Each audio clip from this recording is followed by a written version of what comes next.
Good afternoon, everyone. My name is Anna Doku. I'm a representative of New Way Consultancy. It's our pleasure to organize the virtual meeting in order to provide to students an update about their interest in the University of UK. Today, I have two special guests from Holmes Education Group.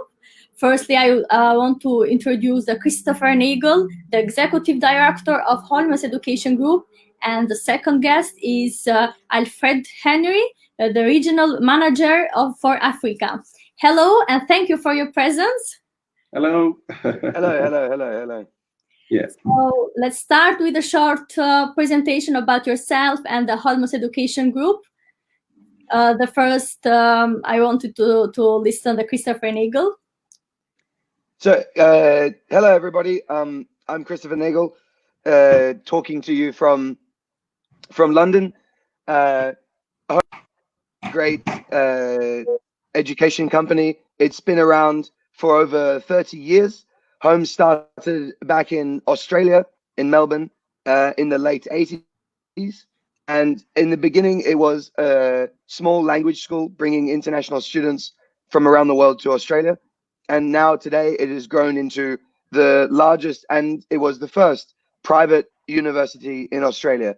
So we've got around 10,000 students from all over the world studying with us in Australia. And then about 10 years ago, Holmes expanded to the UK. And now in the UK, we work with 4 university partners. We work with the University of Worcester, the University of St. Mary's in London, the University for the Creative Arts, and the University of Bedfordshire. And our UK programs are in high demand. We were oversubscribed and full for our last intake. And we're looking forward to another great intake in September with our lovely partners. Thank you. Thank you, Christopher. Yeah. Yes. So, Alfred, can you tell us a short introduction about yourself and the role in Holmes Education Group? Okay. Good day, everyone. My name is Alfred. I'm the Regional Manager for Africa for Holmes Education Group. And it's a pleasure having you all here today to interact with you and tell you everything we have for you at Holmes. Basically, Holmes is turning out to become a major player in the market in Africa. We've got loads of students who are really showing keen interest on our brands and the courses we have on offer. And we've really made it quite easy. One key reason why students have really been quite keen on coming to Holmes is it's the quality of courses we have on offer, the quality of universities that we represent that are highly ranked and respected in the United Kingdom, and also the ease at which we make the user experience quite easy and simple for the students from the moment they get in the application right up to when they find themselves here in the UK studying. Everything has been quite smooth for them. And I look forward to sharing more with you in the course of the meeting today. Thank you. Thank you so much. Yeah. And now I would like to start with some general questions. Firstly, I wanted to ask you why students choose Holmes Education Group? Sure. So, I mean, there's lots of reasons that everyone really loves Holmes and chooses to come to Holmes. I'd say there are 2 reasons that people choose to come to our UK programs. And the first one is that we're the only education group that actually is its own university and gives its own degrees without the need for a university partner. So Holmes in Australia delivers bachelor's degrees and master's degrees itself. So that's one of the reasons that we've been able to expand our partners in the UK so quickly, is that we come to them as a peer rather than as just a pathway provider. The second is the unparalleled level of support that we give to students. You'll notice from the moment that you apply, you'll be in touch with Alfred all the way through to making your application, to arriving, and even after you enroll, all the way through your studies, you'll get an absolutely unparalleled level of support and service. Okay, thank you so much. And which courses are available in Holmes Education Group? So we have a very wide range of courses on offer across our 4 partners. Of course, business is our most popular course. subject, but we also have a great range of creative arts courses at Worcester St Mary's and the University for the Creative Arts. Also, we're very excited that we've added the University of Bedfordshire as our fourth partner, because that will give us the opportunity to add engineering to our course portfolio as well. Okay. Yes, thank you so much. One of the most important criteria for international student is an English requirements. So, can you tell us which are the English requirements for African students? Okay. The good thing we have in terms of the English requirement, we really understand that a key requirement is English. But then Holmes together with the university have really made it quite easy for most of our students. For instance, the West African students, where WAEC is the major, exams that is written across the entire region. The English from WAEC is accepted by all our universities, and also Holmes has also made it quite easy for them in the sense that even if they maybe don't really meet up with the minimum requirement of a C6 in English, then we also provide the HLO program, that is the Holmes Language Assessment, internal Holmes Language Assessment, which we would going to be talking about later on in the course of the meeting in details. But then, if you look in a country like Nigeria, where they also have another a kind of exam that is written, which is NECO, C6 in NECO is also accepted for English. Then if you go down to East Africa, each of the countries or the other countries in Africa, we take note of each of them. We treat them individually. So like somewhere like Kenya, we accept the KSE exam. Uganda, South Africa, each of their regional exams, we take a look at them and also consider those English language certificates also. Yeah. Based on these difficult times, do you offer internal English assessment due to coronavirus? Yes, we do. We offer the HLA, which is written via Zoom just for 1 hour. It's a very, very straightforward English language exam, which our university partners accept. So the fact that we know that it could be quite difficult for students to go to write IELTS or whatever traditionally, what we now do is that we ask them to apply for the HLA. So once they apply for the exam, if we realize that they need to meet up with the minimum requirements for English, we give them the HLA and they write it, and most of our students pass. Yeah. Okay. Thank you so much. And what are the conditions for international students to apply in Homeless Education Group? Okay. Yeah. Now, in terms of the conditions for international students, the key thing here, first of all, if they're coming in for foundation, they should have their secondary school results. Yes. As in, it should have been done with high school or secondary school. And then when they are done with that, they present that certificate, make available their international passport. And if they just graduated, there's no need for a CV or personal statement. But if they have graduated for more than a year, then they will provide a CV for us to be able to be sure of what they were doing since they left school. Okay, so that there will be no gap in the years. Then if it's for those of them who are coming for international year one, they should have at least an A level or maybe an OND or something they've done in college they've gone, like an NCE that they've gone after secondary school education. And then if they are coming in for our pre-masters program, all they need is at least a pass or a third class in their first degree. So if they're able to have that, that's fine for them. Then if it's for HND, and that gives them, with a degree, they go for a 1 semester pre-masters. But if they happen to have HND, then they'll go ahead for a 2 semesters pre-masters, basically. Okay, thank you so much. And I wanted to ask Christopher, what are the benefits of pre-master for international students?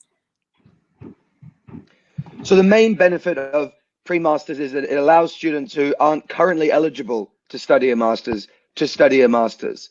So if you've got an HND, if you've got a higher national or equivalent, or you have a bachelor's degree, but only a third class, you can't go straight into a master's. But through the pre-master's program, you can.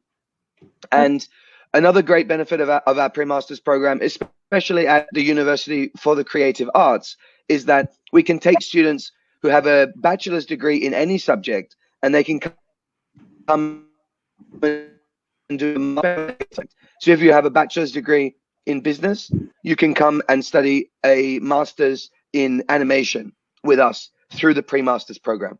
Okay, and it's difficult for them to apply for pre-master's program? No, for our pre-master's program, you apply just like for the undergraduate. You just submit your passport and a copy of your degree or HND certificate, and then for the English, the same as for undergraduate, we can use your high school, your WIAC or NECO English, or we can use our internal Holmes language assessment. And how much the tuition fee will be? So our tuition fees range across the different universities from about £12,000 up to about £15,000. Okay, and I wanted to ask Alfred about the scholarship. Do you offer scholarship for African students?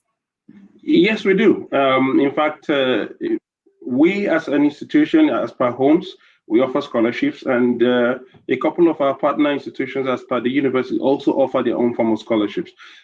Generally, as per Holmes, all our pathway students are positioned to receive between £1,000 to £3,000 scholarship, depending on how they are able to, depending on their results, and we're actually treating on an individual basis. I'll give you, for instance, for a student, basically, maybe a student gets like £2,000 scholarship for a pre-master's, or maybe, for a foundation program. And now, if they are able to show commitment that they are willing to just make, as soon as the offers come out, they're ready to go ahead and make deposits, and if possible, they feel that if the school fee is quite reasonable for them, they're willing to go ahead and make commitment, make deposits, and move towards getting their classes and traveling. The management also considers them, and we can give them even as much as 3,000 just to be a way of helping them out there. Okay, but then if you also look at it for a pre-master student, they receive between £1,000 or £2,000 out of their scholarship also.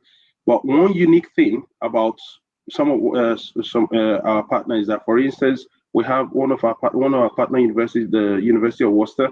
They also have their own internal scholarships which they give to the students. So if at all a student, let's say, coming for a foundation program, after receiving maybe up to 3,000 from Holmes, and then they start the foundation program, if they do very well during the foundation, and probably score at least 30% above the pass mark, which is 50, making it a total of 80%, they automatically get £3,000 scholarship across the entire undergraduate year. So that means when they go to year one, it's 3,000, year two is 3,000, final year 3,000.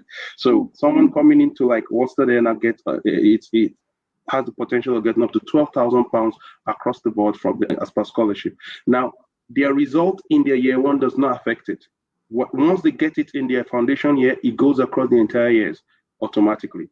And so also if it's where 70% they got, it's what they call it, £2,000 across. If it's 60% they got, it's £1,000 across. So also it is for the pre-master student. The pre-master student, if they're able to get up to 80%, they get 3,000. If they get 70, it's 2,000. If they get 60, it's 1,000. So I'm just giving you an example from one of our institutions, and each of our other institutions have their own packages for the students also. Yeah, thank you. Thank you so much. If students have finished the pre-masters in business field, it is possible for them to change the course title for master, for example, from business to finance and accounting? Yes. So, for instance, if a student got a conditional offer to study, what do you call it, business, okay? And let's say, maybe I'll say international management, for instance, and decided that, okay, I think I would want to go for an MBA, Masters in Business Administration, rather. That's fine. We can easily change that for them. Some of them even request to change schools. Probably originally they got the admissions with Worcester, and they decided, no, I want to go to St. Mary's, I want to go to Bedfordshire, I want to go to the University of Creative Art. We can do that. The only thing is that the moment they get to the point of unconditional and they get their CAS, we can do those changes again. But until that point, it's fine. Okay. And I wanted to ask Christopher about the university. Which university has a big reputation in the UK? Well, all of our universities have, sorry. Yes, in ranking, which of them has a big reputation? So all of our universities are very well reputed for different Yes. things. The University of Bedfordshire is extremely well known for the support it gives students in finding jobs. St Mary's University in London is highly reputed for its sport and research programs. Maybe some of you have heard of the people like Mo Farah, the runner, who's originally from Africa, and or Andy Murray, the famous tennis player, who did his rehabilitation at St Mary's. The University of Worcester is internationally reputed for its commitment to the UN Sustainable Development Goals, its quality teaching, where it was ranked in the top 5 in the UK and did in the top 50 around the whole world for quality education. University for the Creative Arts is probably the university with the highest UK domestic ranking, and that this year was ranked 13th by the Guardian out of all UK universities. And the Guardian ranking is the ranking that focuses most on student experience, and that's the ranking where the University for the Creative Arts was ranked much higher than even many Russell universities in the UK. Does the university offer a master's or undergraduate with placement year? Yes, so our undergraduate courses at the university, all of them have the option for what's called a sandwich year, where you can take your 3rd year, you can work, and then you can come back for the 4th year and finish your studies. The University of St Mary's also has a very unique placement program where your work placement is actually totally integrated in your degree. So it is actually a part of your course, is you going on that work placement. And do you prepare students to find a placement year? For example, the staff of university help them in order to complete or to organize a CV, cover letter? Yes, all of our universities have departments that support students in trying to find work. And as I mentioned before, the University of Bedfordshire is particularly leading in this aspect, where from the very beginning, everyone knows that's why students are coming, that's why they're investing their money, is so that they can come out and find a good job. And the university is focused on that from the very beginning. The University for the Creative Arts also has a practice-based teaching, and it makes sure that its staff are still working in the industry. And so all of what they're teaching is up to date.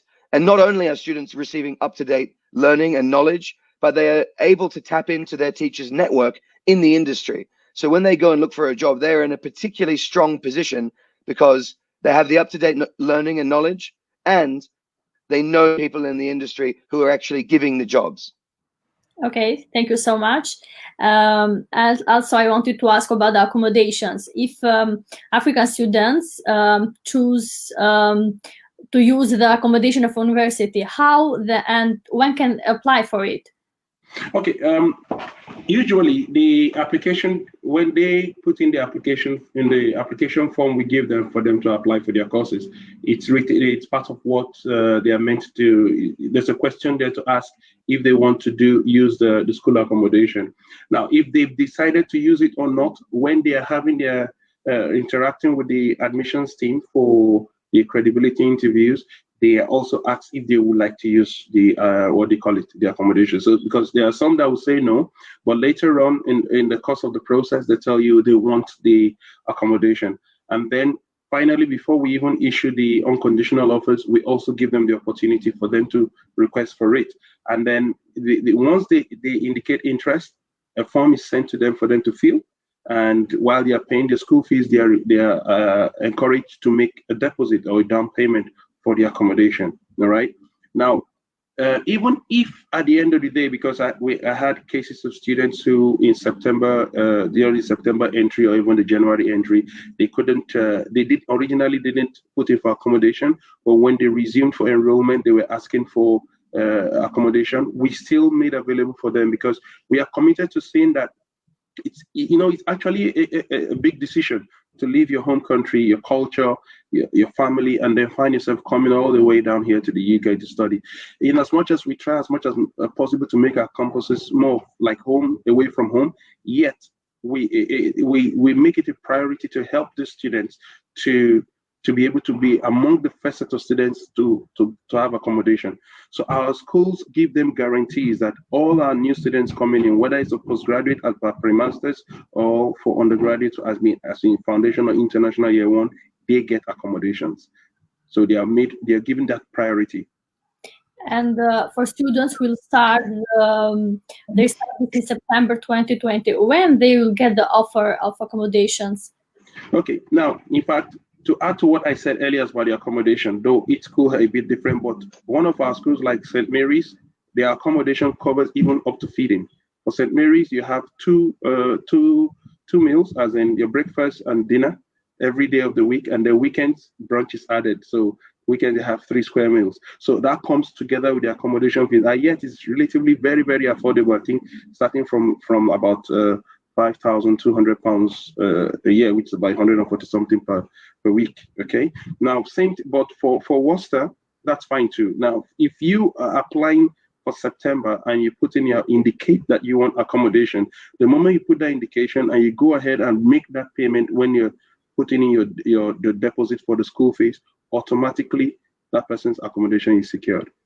Okay, thank you so much. Most of the African students are doing the undergraduate studies in UK. Also, they will submit the last dissertation or project in the September.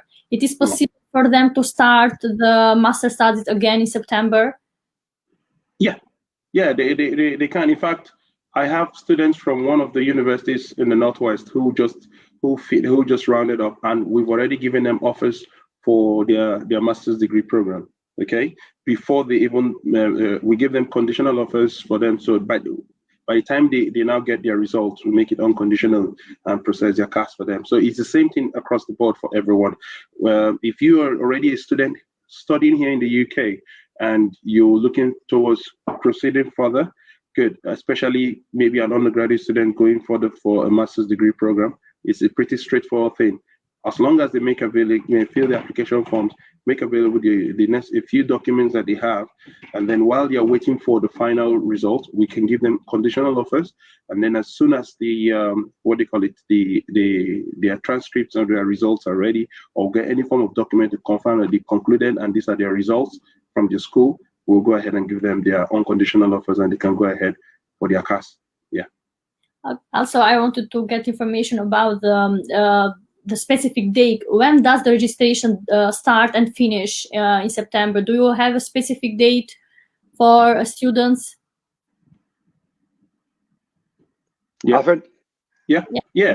Basically, for the specific date as per registration, it's at the end of September 28th, precisely. That is when we are starting our pre-masters and our foundation programs. So they have pretty good amount of time, and it's going to go right through into a good part of October before you stock up enrollment rounding up. So they're still on time. We're taking in applications so far. We're getting loads of applications for every part of the world. Students have been making deposits every day, every single day. In fact, before we just started this, I had a student from Ghana who was already chatting with me that he wants to pay online. So students are very, very keen. They are very excited, regardless of the challenges that you see around them, because they know that before September, hopefully, the school should go as planned, which is what everybody is looking forward to. So it's not a problem. They're still on time. We are still accepting applications and we'll process it for them. Okay, thank you so much, Alfred. Also, I wanted to ask about the immigration and visa issues. So the international students, must they prepare themselves about the visa and the immigration issues? What I wanted to ask about, what kind of question ask Home Office to international students during the UK interview, based on your experience? Okay, well, one key thing about the kind of questions is that the questions are tailored in such a way that the UK wants to be sure, the UK FAA want to be sure that first of all, they want to know the intent of the student as per studying. They want to know if the student is going to go back when they are done with their studies. They want to know if the student has the capacity to complete the course that they are out there to study. So you're going to experience questions like, why do you want to, what course do you want to study and why do you want to study the course. The students should be able to know why they want to study the course, what are their plans. And the answers they should be giving should be academic and career based primarily. You know, the answer should show how that course is going to help them in terms of the academic pursuit and in terms of their career. Then other questions they should stand to expect from what I've seen so far is that they want to know if they considered any other schools before they decided on the school they are going to. So they expect them to they expect them to be able to go ahead and what do you call it, to do a great deal of research, at least compare 1, 2, 3 schools before they now finally decide on the school that they are going to. They should also have ideas of the modules that are going to be offered. You get what I'm saying? So at least not just to come and list the title of the modules, but they should be able to have an idea of what that particular mode. For instance, if the student says, I'm going to be taught critical thinking, for instance, you should be able to have an idea of what critical thinking is all about. You get it? They should have an idea of their start dates and their end dates. They should have an idea of the what do you call it, the maintenance cost. Okay, and then where they should even have an idea of the city where they're going to be studying. You can't say you're going to study in London and you have no idea of what London is all about. In fact, I must tell you the truth. When it comes to these aspects, Holmes Education Group takes it very, very seriously when it comes to visas and everything about it. We take it very, very seriously. Personally, though I'm the regional manager for Africa, but I'm also saddled with the responsibility to see to it that all our students are quite credible and genuine. And based on that, I could tell you that within the last 3 entries or whatever, we've had over 700 students that have come into the United Kingdom to study in our various schools, and there has not been one single visa refusal. Not one. It's been 100% visa success rate for us.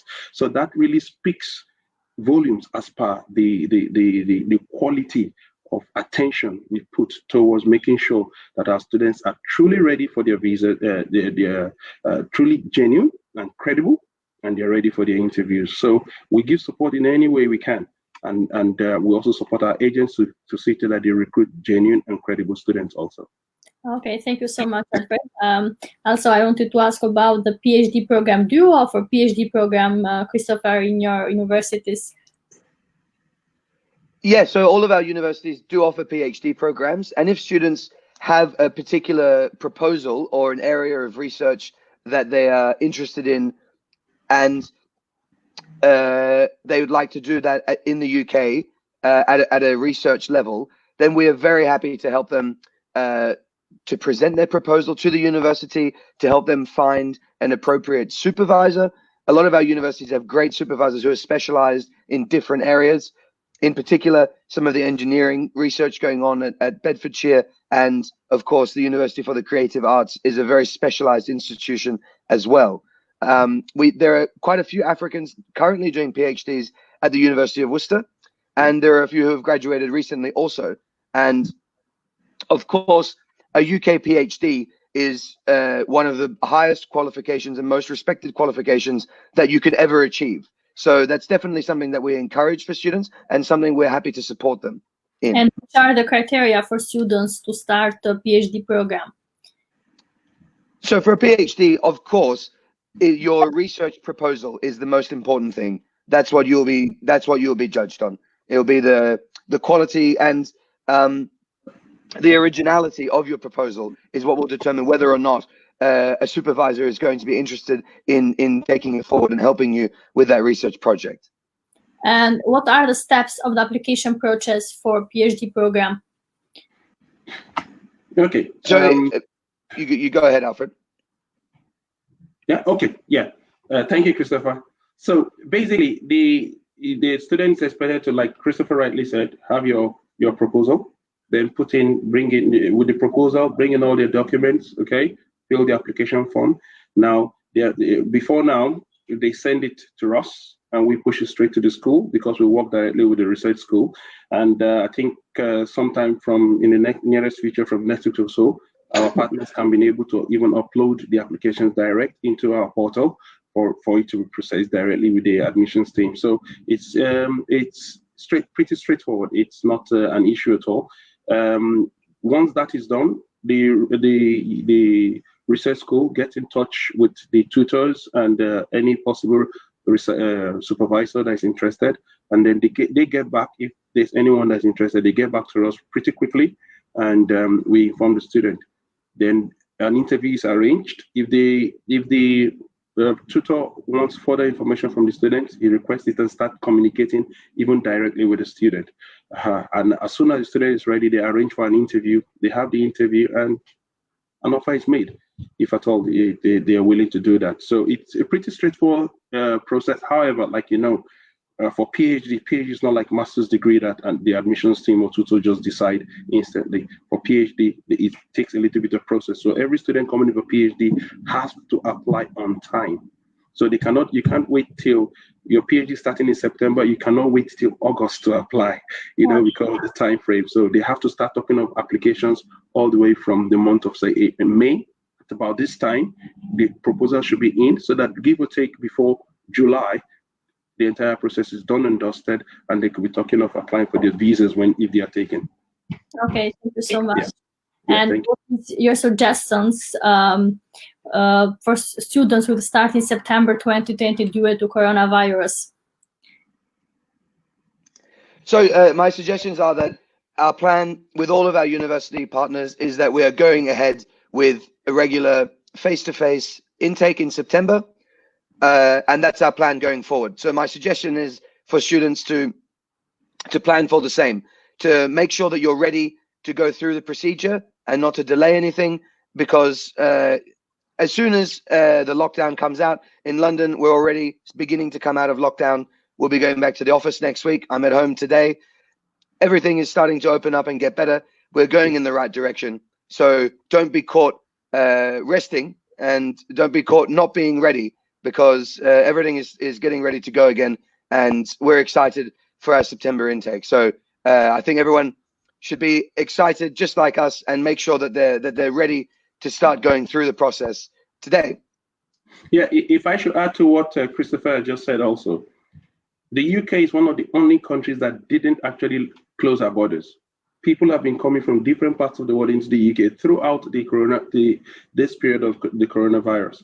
Okay, yes, we had institutions and all that were closed, but that doesn't mean there are no movements. In fact, I think is it last week or so, some students from our Indian office were given visas, okay, to come to the UK, so to study. You get what I'm saying? So the UK is the issuing visas. All right. Now the point is this: if you have any plans to come in for September, don't wait for any announcement to be made first before you go ahead to do all the groundwork. Do all your groundwork. Put in your what do you call your applications. Pay your school fees. Make your deposit. I didn't even mention that earlier on. For African students, especially, we even accept up about 50% down payment also for them. So make your deposit, and then when you know all that is done, you just wait for the school. As soon as the government says universities open, we will start issuing our CASs, and then you can now start talking of applying for visas to come in. Okay, so there's no point waiting until the last minute before they come. The best time to start is now. Yes, thank you so much. Thank you so much for all your information and the advice for international students. Now I want to read some questions that the students have for you. Let's start with the first questions. I'm from Bangladesh. I have done my Master of Science in Accounting in 2011. After that, I'm doing a job for last 7 years in a company in Bangladesh. I want to do another business masters in UK. I've got 6.5 in IELTS. I'm eligible for another Master of Science in UK. Any scholarship available? Can my spouse come along? So thank you, Ishtiaq, for the question, and well done on achieving your MSc in accounting. And I hope you've done a good job working for the last 7 years. It's great that you're interested in coming to the UK. We have students from Bangladesh coming to study at Holmes with us every year in the UK. You're definitely eligible for the academic criteria to come and study. Since you have an MSc in accounting, we would really need to look into a copy of your CV and your personal statement about what you've been doing at your company in your job for the past 7 years, and then we would be able to make a decision on your application. Okay. The other question is, do you have Master of Science Adult Nursing with pre-registrations?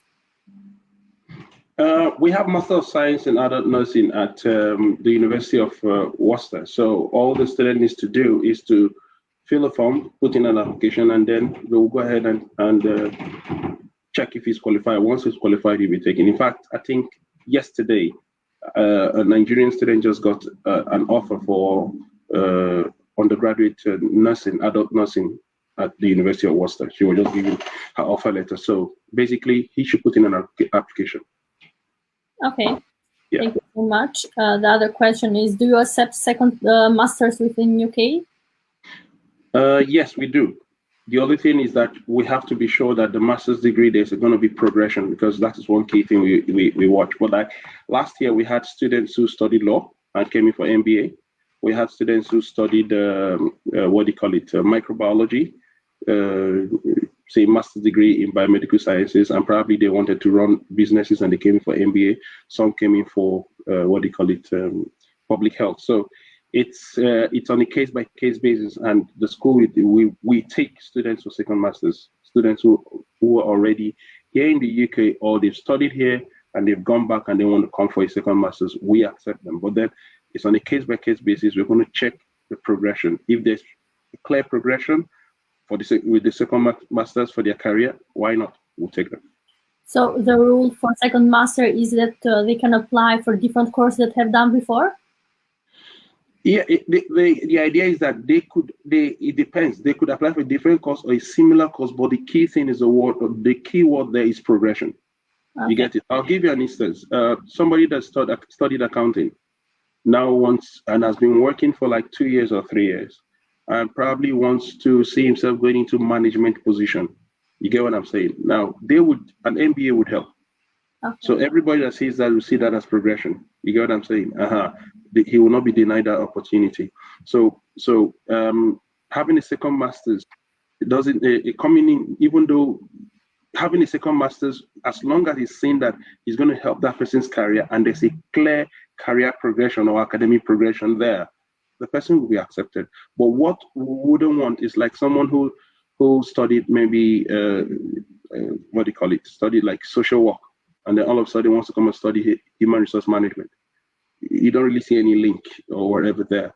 There's no clear progression. You get what I'm saying? So that's just the key thing. But as long as there's a clear progression there and it's going to help them in their career, they will be offered a place by the university.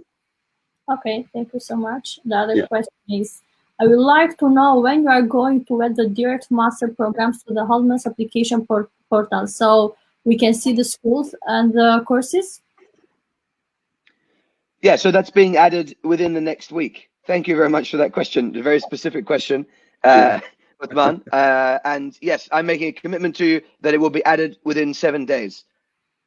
Okay. Yeah. Thank you. Do you have masters with work placement? And if yes, what are the courses and what is the tuition fee and any discount scholarship for students who will choose master with work placement? Okay. Now, our masters, in fact, let me just put it this way. Our masters, it depends on how the student comes in. If the student is going to come in I'm going to explain for both the pre-master's route and the direct master's route, because I think he just said masters, so it covers both pre-masters and direct masters, okay? For the pre-master's route, if the student comes in for pre-masters at the University of Worcester, you can come in for your pre-masters, either 1 semester pre-masters with your degree or 2 semester pre-masters with your HND. Now, when you come in and start the course, for our business courses, we have 6 months optional placement to come with it.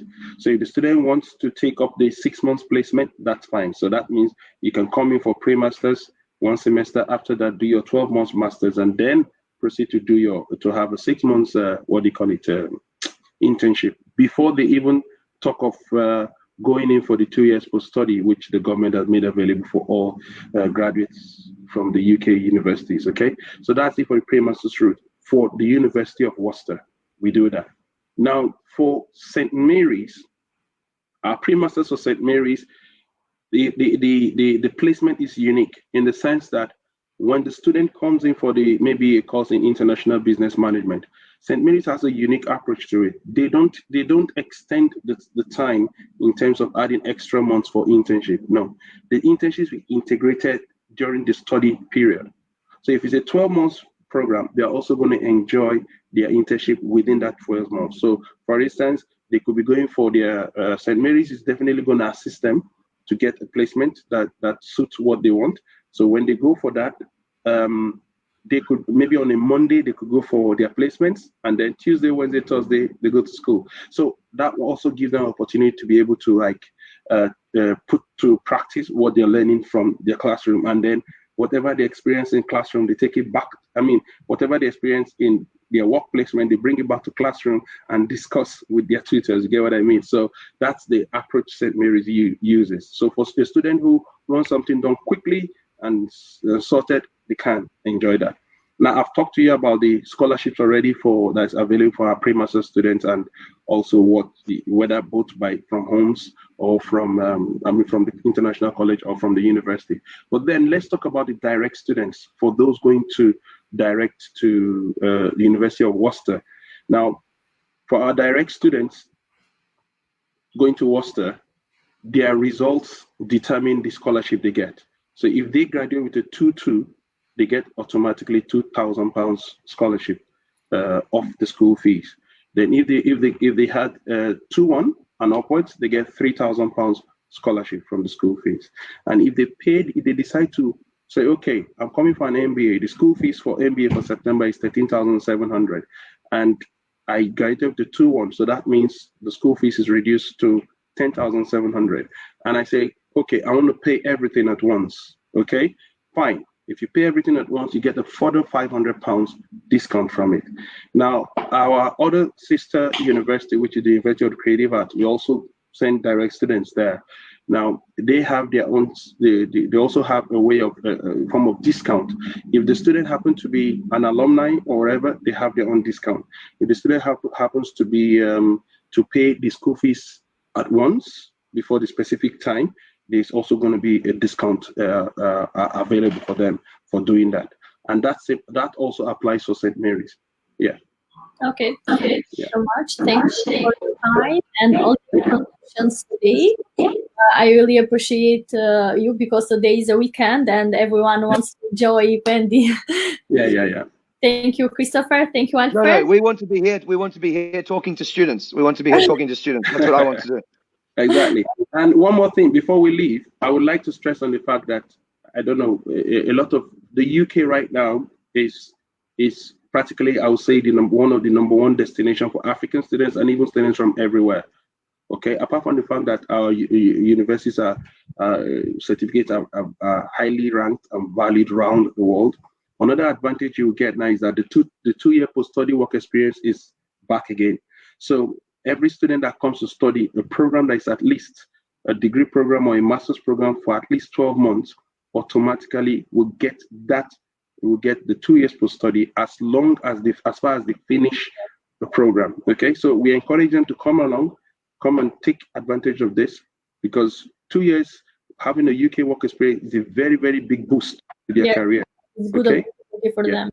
Yes. And then also for each of our colleges, for University of Worcester International College, for St. Mary's University International College, for University of Bedfordshire International College, and University of the Creative Arts International College, we have our Facebook pages. Okay, so if you go on our Facebook page, you just search any of them there, you're going to see our Facebook pages. You can, our admissions team are there to communicate with you direct. If you want to chat with them, ask any questions, they are there to be able to answer all your questions directly. And as soon as, if you're a student from the African region, the moment you do that, I guarantee you within the hour, I'm notified and I'm calling you straight. I'm somebody that even likes phone calls. I'll call you straight. I know, and then we'll get to chat and communicate, and we'll be in support and assist you right from the application up till when you find yourself in school. All right. Thank you so much. So, Christopher, do you want to say something before you finish? Thank you so much, everybody, for coming and giving up your time to listen to hear about our universities. I hope that some of you will be able to come to the UK and that we'll be able to welcome you in our schools, and that I'll be able to meet some of you in our schools. As Alfred pointed out, please, let's keep going. Let's keep talking to each other. Please find our International College Facebook pages so you can keep up to date with everything that's going on, and hope to see you again soon, face to face in September. Thank you so much. Yeah. Thank you so much for your time. I hope we'll see in another virtual meeting. And I wanted to say, please stay safe because we need to stay safe and for some months. Thank you for your time. So I hope we'll see you again. Thank you, Alfred. Thank you, Christopher. All right. Thank you so much, Anna. Thank you so much. Have a great day. Bye. All right. Bye-bye.